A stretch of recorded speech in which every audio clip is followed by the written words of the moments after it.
عثمان سے تو مل لیا، جس نے 18 سال اپنے برقعے میں کاٹا ہے، کیا اس سے اجازت نہیں لو گے؟ اس سے نہیں مل کر آؤ گے؟ علی اکبر ایک مرتبہ پھر گھوڑے سے اترے، خیمہ بی بی زینب سلام اللہ دیکھا تو وہی حال کہ جناب زینب بھی مصلی عبادت پر پہنچی، آ کر قریب بیٹھے، پھوپھی ابا علی اکبر ایک سوال پوچھا، کچھ مشکل ہو رہی تھی، میں کچھ پریشان ہوں، آپ سے ایک سوال۔ علی اکبر یہ کوئی وقت ہے سوال کا؟ جناب زینب علی اکبر یہ وقت تو نہیں ہے سوال کا، ایسا کون سا سوال ہے؟ اپنے بابا سے کیوں نہیں پوچھتا؟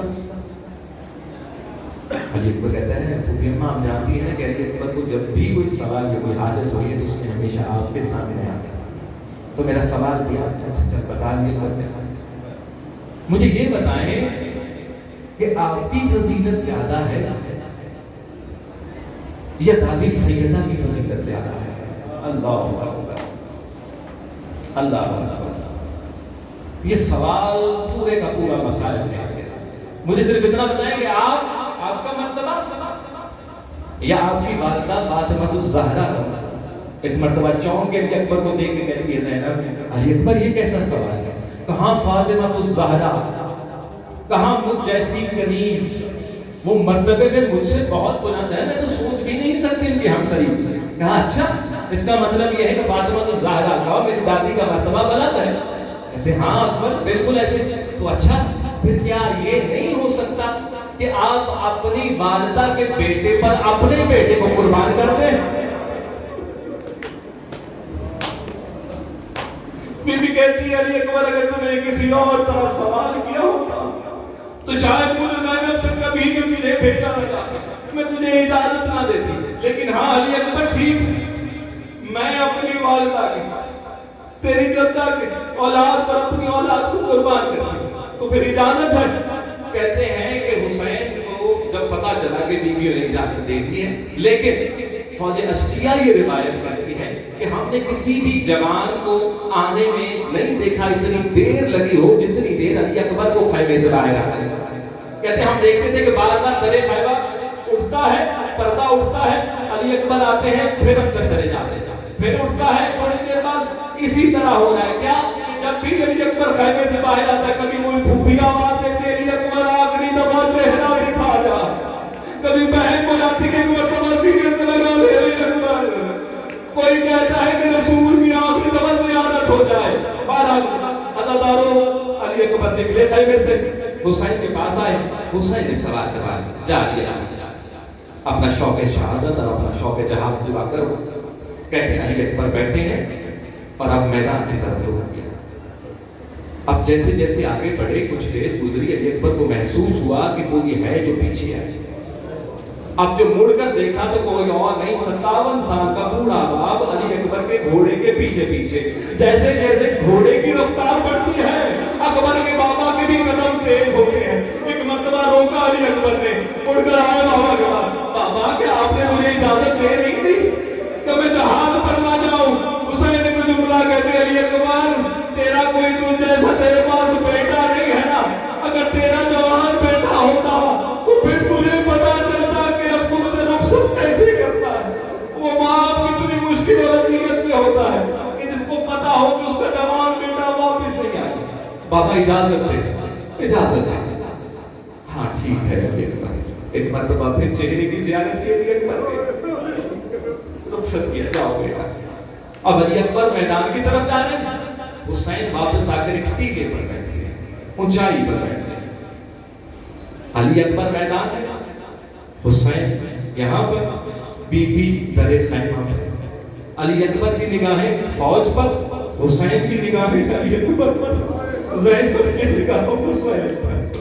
اب یہ منظر ہے، علی اکبر نے جہاں شروع کیا، حسین دیکھ رہے علی اکبر کو، ادھر زینب کو بڑا حسین۔ اب جیسے جیسے چہرے کے تاثرات بدلتے ہیں ادھر بی بی کی بھی حالت بدلتی ہے۔